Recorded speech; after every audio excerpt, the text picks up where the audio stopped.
કાતિલ દોરીથી લોકોના જીવ બચાવવા સુરત ટ્રાફિક પોલીસનું અભિયાન ટુ વ્હીલર ચાલકોને સેફટી બેલ્ટનું કર્યું વિતરણ સાથે જ બાઇક આગળ સેફટી ગાર્ડ પણ લગાવાયા ટ્રાફિક પોલીસે ટુ વ્હીલર ચાલકોને હેલ્મેટ પહેરવા પણ અપીલ કરી ખાનગી હોસ્પિટલના આ સહયોગથી મુહિમ હાથ ધરવામાં આવી પતંગના દોરાના કારણે અનેક લોકોના મોત થઈ રહ્યા છે ત્યારે આ લોકોના મોત ના થાય તેના માટે ખાસ અત્યારે કેમ્પેન હાથ ધરવામાં આવ્યું છે સુરત ટ્રાફિક પોલીસ અને એનજીઓ દ્વારા અધિકારી સાથે જ વાતચીત કરીશું કે કયા પ્રકારે લોકોના જીવ બચાવવા માટેના પ્રયાસો કરવામાં આવી રહ્યા છે મેડમ કઈ રીતની કામગીરી સુરત શહેર પોલીસ હંમેશા પ્રજાની સુખાકારી સલામતી અને સુરક્ષાને ધ્યાનમાં રાખતી હોય છે અને અમારું જે મેઇન ટેગલાઇન છે કે તમારી સાથે અને તમારા માટે એ સૂત્રને સાર્થક કરવા માટે આજે ઉત્તરાયણના પર્વ અનુસંધાને દોરીઓના લીધે જે ગળા કપાવાના લીધે ક્યાંક ને ક્યાંક ગંભીર ઇજાઓ અને મૃત્યુઓ થતા હોય છે તેમને અટકાવવા માટે અને સુરત શહેરમાં એક પણ સિટીઝનને આવી ઇજાઓ ન થાય તેના માટે સનશાઇન હોસ્પિટલ અને એસજીસીસીઆઈના સંયુક્ત ઉપક્રમે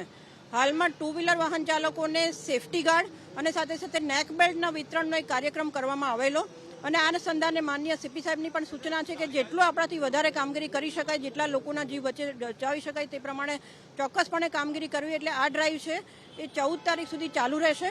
અને સાથે સાથે ગળાની જેટલી અમે સુરક્ષાની ચિંતા કરીએ છીએ એટલી જ સુરક્ષા અમને અકસ્માતની પણ ચોક્કસપણે છે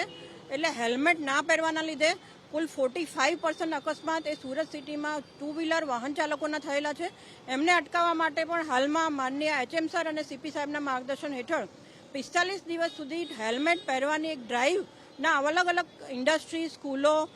યુનિવર્સિટી સાથે સાથે રહેણાંક વિસ્તારમાં જઈને કાર્યક્રમો કરવા માટેની એક રૂપરેખા નક્કી કરવામાં આવી છે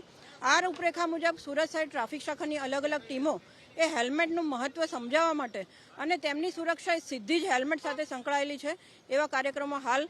કરવામાં આવી રહ્યા છે અને 15મી ફેબ્રુઆરીથી જે પણ ટુ વ્હીલર વાહન ચાલકો એ હેલ્મેટ રસ્તા પર નહીં પહેર્યું હોય એમને 45 દિવસની સમજ પછી ચોક્કસપણે દંડનીય કાર્યવાહી કરવામાં આવશે અને એનો મુખ્ય હેતુ એ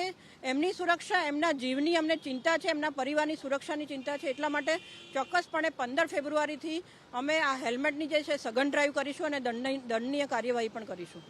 તો અન્ય જે એનજીઓ છે હોસ્પિટલના સંચાલકો એ પણ જોડાયા બેન તમે કઈ રીતે સપોર્ટ કરી રહ્યા છો એસજીસીસીઆઈ તરફથી 500 ગાર્ડનું વિતરણ કરવામાં આવ્યું છે એમાં અમારા સ્પોન્સર જીગરભાઈ રહ્યા છે અને આ જે હિસાબે મેડમે માહિતી આપી તે હિસાબે શહેરીજનોની સુરક્ષા માટે આ કાર્યક્રમો સ્પેશિયલ ટ્રાફિકમાં અવેરનેસ માટે કરવામાં આવી રહ્યો છે કઈ રીતે મહિલાઓને જાગૃત કરશો આપ મહિલાઓને જાગૃત કરવાની એ જ કે તમે આજકાલ બધી વર્કિંગ વુમન મોસ્ટ પ્રોબેબલી હોય છે અને